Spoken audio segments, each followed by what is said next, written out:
thank you very much. We very much appreciate the attention. Today's a big day in that we had a G7, and President Macron was a very special man in my book. We were together. We did it together. And I think a lot of progress has been made. We've had some very good talks with Russia. We've had some very good talks with others, and we're trying to get the war ended with Russia and Ukraine, and I think we've come a long way in a short period of weeks. And the President's been very helpful also. And we're also talking about trade, various trade deals that we will be doing with France, and we'll be discussing a little bit further. Then we'll have a press conference later on. You can ask some questions. We'll be having a press conference in a little while. We're going to have lunch with the entire French staff, and we look forward to it. And again, the relationship's been very special with France and very special with this gentleman on my right, and we look forward to keeping that going for a long period of time. Thank you very much. Thank you. Thank you, Mr. President. Thank you. Thank you. No, thank you. I want to thank Mr. President for his hospitality. We had a good discussion this morning for the G7 here, and for the third year of this war in Ukraine, and I think our common objective clearly is to build peace, and a solid and long-standing peace. And this is what we will discuss, obviously, because I have great respect for the bravery and the resistance of Ukrainian people, and we do share the objective of peace, but we are very aware of the necessity to have guarantees and solid peace in order to stabilize the situation. I'm here as a friend because through centuries we've been friends, and we are personal friends, as you mentioned it, because we work very well together. And I think the US and France always stands on the same side, the right side, I would say, of history. And this is exactly what's at stake today. And this is a very important moment for Europe as well, and I'm here as well after discussions with all my colleagues to say that Europe is willing to step up, to be a stronger partner, to do more in defense and security for the continent, and as well to be a reliable partner and to be engaged on trade, economy, investment in a lot of topics. So I'm very excited by the discussion we will have, and obviously we will follow up. And I want to thank you again, Mr. President, for your presence for Notre-Dame de Paris. It meant a lot for French people, and I want to thank you for that.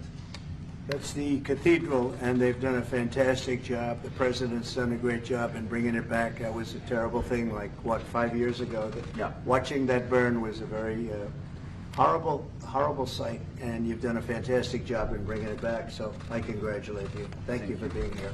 Thank you. Thank you. Anybody want to ask a question or two? Or is that a foolish question? Thank you, Mr. President. Ukrainians on the critical minerals deal. It looks like we're getting very close. The deal's being worked on, and we're, I think, getting very close to getting an agreement where we get our money back over a period of time. But it also gives us something where I think it's very beneficial to their economy, to them as a country. But, you know, we're in for $350 billion. How we got there, I don't know, but that's a lot of money, a lot of money invested, and we had nothing to show for it. And it was the Biden administration's fault. The Europeans are in for about $100 billion, and they do it as in the form of a loan. And the Europeans have been great on this issue. They understood it wasn't fair, and we were able to work something out. But with the Ukrainians, I think I can say that we're very close. Scott's around here someplace, and I think we can say that we're very, hi Scott, I think we're very close. Do you have something to say about that, Scott? We are very close. Good. 1 yard line. All right. Good. Mr. President, Mr. President. What? would a mineral deal include a security guarantee for Ukraine? Well, it'll be, Europe is going to make sure that nothing happens. I don't think it's going to be much of a problem. I think once we settle, there's going to be no more war in Ukraine, and you're not going to have it's not going to be a very big problem. That's going to be the least of it. Mr. President, we're hearing from some Greek media reporting that the U.S. has agreed to shut down a military base in Greece that's been a logistical hub for NATO. That who shut down? That the U.S. has agreed to shut it down at the request of Turkey and Russia. Is that at all true? Marco, do you have anything to say about it? Please. Sir, that's a no. That's a no. Mr. President. Mr. Is it a President. no? It's a no, sir. It's not a correct story. Thank you. Mr. President, how do you react to people in Europe who say that you are abandoning Ukraine and that you are going to sacrifice the security of Ukraine by making a deal with Vladimir Putin? Now, we're helping Ukraine like nobody's ever helped Ukraine before. And I can say this, if I didn't become president, Ukraine would right now still be at a level where there would be no even thinking about a peace. And it was, it's a sad thing that this happened. This would have never happened, this war, if I were president. Zero chance. And it has happened. So my function is to get you out of the war, get them out of the war, let them live. It's a bloody war, it's a horrible war. Thousands of people are being killed a week. And I would say Russia, maybe 700,000 people. I think Ukraine probably a similar number. And that's not talking about the towns and the cities that have been blown up. That's talking about soldiers. This has been a horrible, bloody mess. And we're going to get it solved. We got to get it solved. And you know, we're not talking about America's soldiers, soldiers from this country. We're talking about Russia and Ukraine. But on a humanitarian basis, we have to get this very, very bloody, savage problem solved. And I will say this also, it could lead to World War III if it's not solved. You know, there'll be a point at which it's not going to stop at those two countries. Already there's such involvement from other countries. And it could really lead to a very big war, World War III, and we're not going to let that happen either. Would you support the idea to send European troops in Ukraine to back the ceasefire? European troops may go into Ukraine as peacemakers. So when the agreement is done, they can watch that everything's followed properly. I don't think that's going to be a problem. And a lot of the European countries, I think, I don't want to speak for France, but I know that the president's talked about doing that also. I think that'll be a very good day when we can go in as peacekeepers as opposed to what's going on right now with everybody being killed. Will they have U.S. backing, those troops going into Ukraine? Will they have U.S. backing from U.S. troops? Well, we're going to have a backing of some kind, and obviously the European countries are going to be involved, and I don't think you're going to need much backing. I think that's not going to be a problem. Once an agreement is signed, Russia's going to get back to its business, and Ukraine and Europe are going to get back to their business. I don't think it's going to be a problem. Mr. President, Can you talk about will you Doge? meet with President Zelensky soon? What? Will you meet with President Zelensky soon? I will be meeting with President Zelensky. In fact, he may come in this week or next week to sign the agreement, and which would be nice. I'd love to meet him. Would meet at the Oval Office. So the agreement's being worked on now. They're very close to a final deal. It'll be a deal with rare earths and various other things, and he would like to come, as I understand it, here to sign it, and that would be great with me. I think they then have to get it approved by their council or whoever might approve it, but I'm sure that will happen. Monsieur le Président Macron, est-ce que vous pouvez commenter I'll ce qui a be été dit par le meeting with Président? President Putin also, yes. I don't know when we speak. We're trying to get this thing worked out, but yeah, at some point I'll be meeting with President Putin too. Monsieur Macron, s'il vous plaît, est-ce que vous pouvez nous dire quelques mots en français? Mr. I President. can say a few words in French. Yes. No, le président l'a dit, je pense que c'est un moment important. C'est un moment important de la discussion. On veut bâtir la paix en Ukraine et le bilan qui a été rappelé, une réalité, il y a d'1 million de morts et de blessés depuis le début de ce conflit et de cette guerre d'agression. Notre volonté, c'est que cette paix dure, parce que nous avons déjà eu un cessez-le-feu et une paix qui n'a pas été respectée. C'était les accords de Minsk, 1 puis 2. Et donc le corps de cette discussion, c'est de s'assurer d'abord qu'il y ait un cessez-le-feu, ensuite que les Ukrainiens soient impliqués. Et je pense que ce que vient de dire à l'instant le président Trump est très important, c'est-à-dire qu'il va rencontrer rapidement le président Zelensky pour signer cet accord sur les minerais critiques et les terres rares, et que c'est aussi un moyen d'avoir une implication américaine forte. Les Européens sont prêts à prendre leur charge sous des formes diverses de soutien à l'armée ukrainienne, de présence y compris pour s'assurer que la paix soit durable. Et l'implication dans la durée des États-Unis d'Amérique à travers cet accord est une bonne chose. Et donc tout est encore à construire. Et je ne veux pas préempter les discussions. Mais nous partageons le même objectif. Et ce qu'on a discuté ce matin, pendant 1 heure après la visioconférence ensemble, est-ce qu'on va continuer de travailler, et sont pour moi des bonnes avancées. Et l'annonce de... Est-ce que l'intégrité territoriale de l'Ukraine est encore un objectif We've already possible? spoken about this just a moment ago. This is exactly what we want to do. We want to build peace with Ukraine. As President Trump mentioned, there are already 1 million dead and wounded in Ukraine since the war began. We had a ceasefire in the past that was not respected. This was under the Minsk Agreements 1 and 2. President Trump, as he said, will be meeting with President Zelensky to sign a deal on rare earths. And we are pleased to see this very strong American involvement. Europe, of course, also stands ready to support Ukraine in various ways, supporting its military. And we don't want to preempt any sort of discussions that are currently underway, but we do share the same objective of building this lasting peace. I just want to tell you a little story. So we were at the Eiffel Tower having dinner with your wonderful wife and with my wonderful wife, and we came out and he started speaking the French deal. And we didn't have an interpreter, and he was going on and on and on, and I was just nodding, yes, yes, yes. And he really sold me out, because I got back the next day and I read the papers. I said, that's not what we said.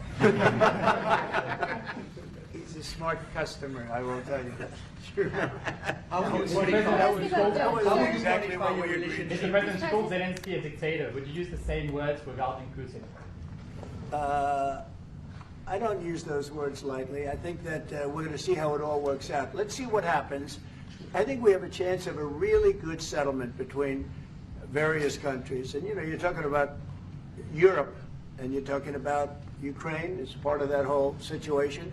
The other side has a lot of support also. So let's see how it all works out. It might work out. Look, you can never make up lives. The one thing you can make up the money, but you can't make up the lives.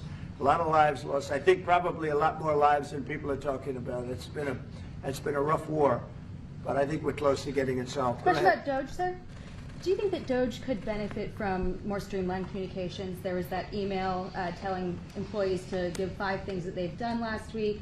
Agency heads then told people to ignore it, but You're Elon talking about Musk... the last email that was Yeah. sent, where he wanted to know what you did this week. You know why he wanted that, by the way?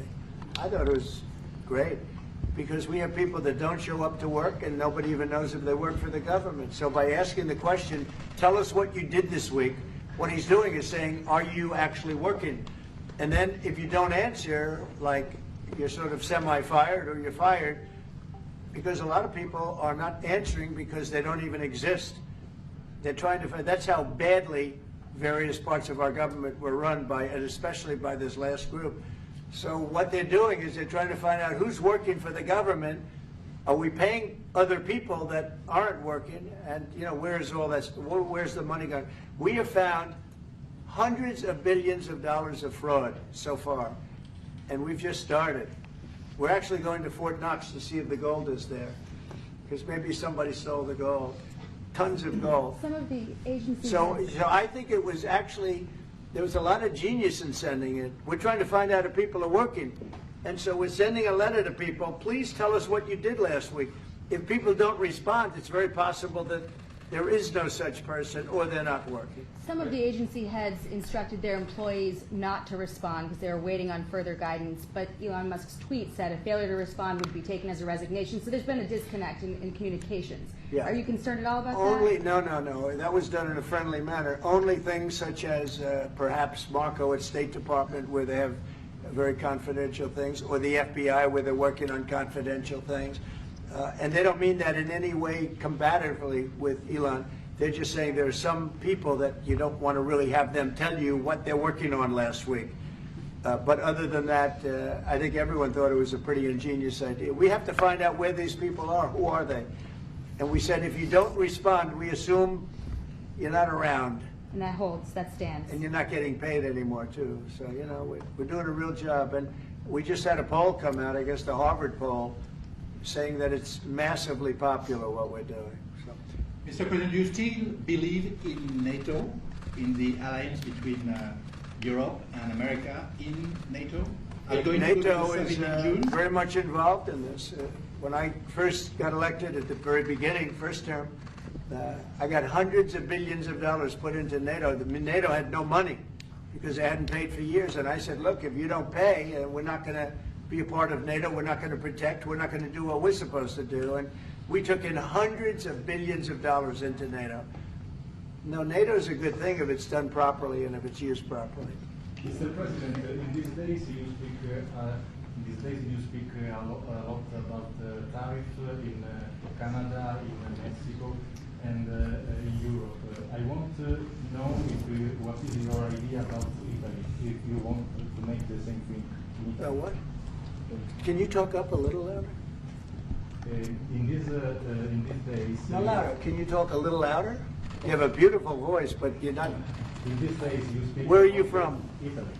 From Italy? Oh, I love Italy. Go ahead. I want to know if you have the same idea with Italy about tariffs. Well, look, I love Italy, and Italy is a very important nation. We have a wonderful woman as your leader, and she was on the conversation today, one that we had, the G7. And no, I think Italy is doing very well. I think Italy's got very strong leadership with Georgia. Monsieur le Président, qu'est-ce que vous répondez au président Trump qui a dit que les Français et les Britanniques n'avaient pas... Any other questions over here? Yes, ma'am. Can you clarify what you meant in your truth today on the major economic development transactions between the U.S. and Russia? In more detail? With respect to what, Russia? In solving a peace deal, you said there will be major economic development transactions which will take place between the United States and Russia. Yeah, we're trying to do some economic development deals. They have a lot of things that we want, and we'll see. I mean, I don't know if that will come to fruition, but we'd love to be able to do that if we could. You know, they have massive rare earth. It's a very large, it's actually the largest in terms of land. It's by far the largest country. And they have very valuable things that we could use, and we have things that they could use, and it would be very good if we could do that. I think it would be a very good thing for world peace and lasting peace. Well, I mean, our first, by far, our first thing that we want to do, the first element of the overall transaction is ending the war. But if, just as we're doing with Ukraine, if we could do some economic development in terms of Russia and getting things that we want, something like that would be possible, yes.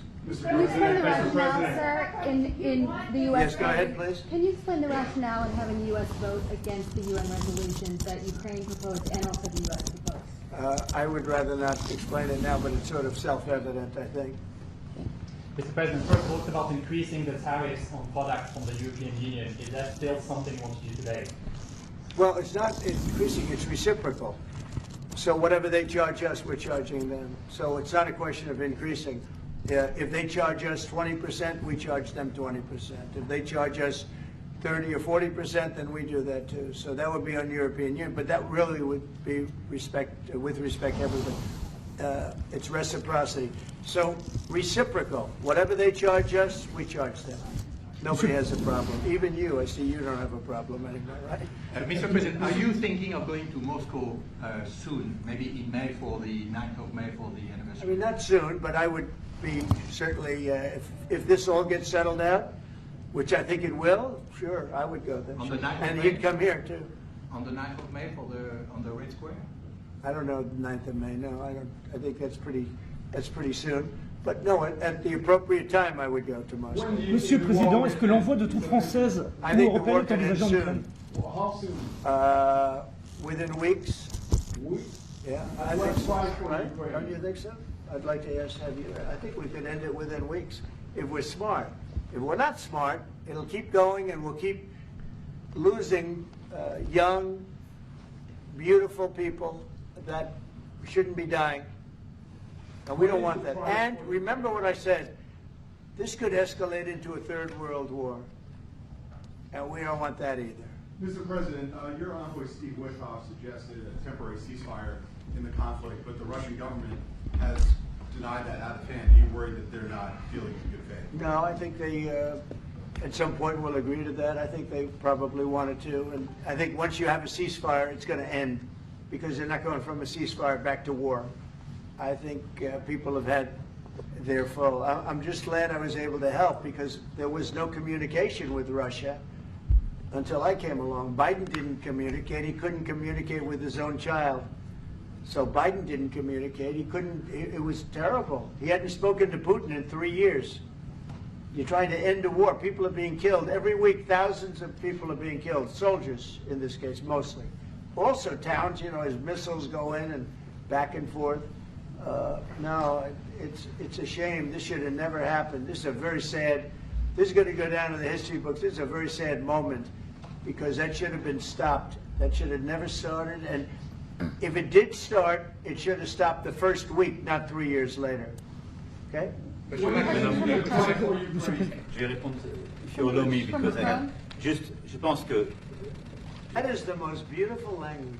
I have no idea what he's saying, but that is the most elegant, beautiful language. Go ahead, please. This is a question that was asked by several. What we need to do is make sure that we are building peace. We have deterrence capabilities that have been restored. As President Trump said, there won't be any more problems. We've seen the U.S. re-engagement and the message that that sends to Mr. Putin. We have deterrence, which will allow a truce to take place, verification of that truce, and then a peace agreement can be put in place so that we can start rebuilding Ukraine with security guarantees. And we have a role to play in that. Again, I'm not preempting any discussions, but we've spoken about Ukraine's sovereignty, and that has been a subject of discussion between the U.S. and Ukraine. We have also been working closely with our British partners this week. We've shared this information with other European countries, and we are ready and willing to provide those security guarantees, which could perhaps include troops, but they would be there to maintain peace. They would not be along the front lines. They would not be part of any conflict. They would be there to ensure that the peace is respected. Our assistance may include other capacity building, perhaps for the military. We see U.S. credibility here. We each have our role to play, but it will be done in a united fashion. Mr. President, do you think that Ukraine should give up a part of its territory? Well, we're going to see. It's a negotiation that's just starting, and you know they've been fighting, and there's been a lot of land that's been taken. So we'll have to see how that works out. That's part of the negotiation. I will say there was great unity in that room today. You know, we were via Skype or whatever, but it was great, tremendous unity today in that room with the other countries. Ukraine wants very impressed. territories back. Can they take it back? What they lost in the past years? That's not an easy thing to do, is it? Right? It's not an easy. You know, just asking whether or not you can take back the land that they lost. And I say that, yeah, perhaps some of it, yeah, I hope so. But that's not an easy thing to do. Macron on the frozen It's going to be something we're talking about. Will you convince Vladimir Putin to accept the European troops as peacekeeper, would you think? Yeah, he will accept that. He will accept I've that? asked him that question. You talked to him? I've asked him that question. Is France going to lift the block on the Because 300 he's billion? not, look, if we do this deal, he's not looking for more war. He doesn't mind, but I've specifically asked him that question. He has no problem with it. Is France going to lift the block on the 300 billion in frozen Russian assets in Belgium? France has opposed unfreezing it to pay Ukraine and compensate the U.S. for its support. Is France going to lift its opposition to that? this is, I mean, we speak about frozen assets. We already used them to back precisely the loans negotiated at the G7. And it's part of the sanctions, so it will depend on the follow-up of the discussions. But clearly we respect international law. It's just frozen assets now. You can take the proceeds of the frozen assets, but you cannot take the assets themselves because it's not respecting international law, and we want to respect international law. How is one different than the other? If you can take the proceeds from it, how can you not take Because the it's very different. You keep the assets, you take the proceeds because they are paralyzed in a certain way. You take the proceeds during the wartime, but you keep the assets, and it's part of the negotiation at the end of the war. Because, I mean, this war costed all of us a lot of money. And this is the responsibility of Russia, because the aggressor is Russia. Should the U.S. be compensated? So at the end of the day, this frozen asset should be part of the negotiation, all in all. Will France support the U.S. being compensated? I support the idea to have Ukraine first being compensated, because they are the ones who have lose a lot of their fellow citizens, and being destroyed by these attacks. Second, all of those who paid for could be compensated, but not by Ukraine, by Russia, because they were the one to aggress. Again, just so you understand, Europe is loaning the money to Ukraine. They get their money back. No, in fact, to be frank, we paid 60% of the total efforts, and it was through, like the US, loans, guarantee, grants, and we provided real money, to be clear. We have 230 billion frozen assets in Europe, Russian assets, but this is not as a collateral of a loan, because this is not our belonging. So they are frozen. If at the end of the day, in the negotiation we will have with Russia, they're ready to give it to us, super. It will be loaned at the end of the day, and Russia will have paid for that. If you believe that, it's okay with me.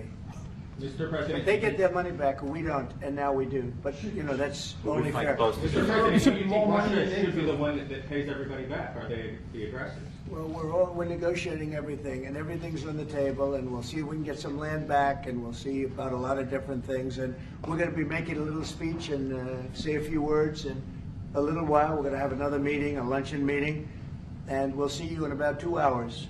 Okay? Thank you very much, everybody. Thank you, Fred. Thank you, Fred. Moving out. Let's go. Let's go. Moving out, Cameron. Thank you very much. Thank you. Thanks, guys.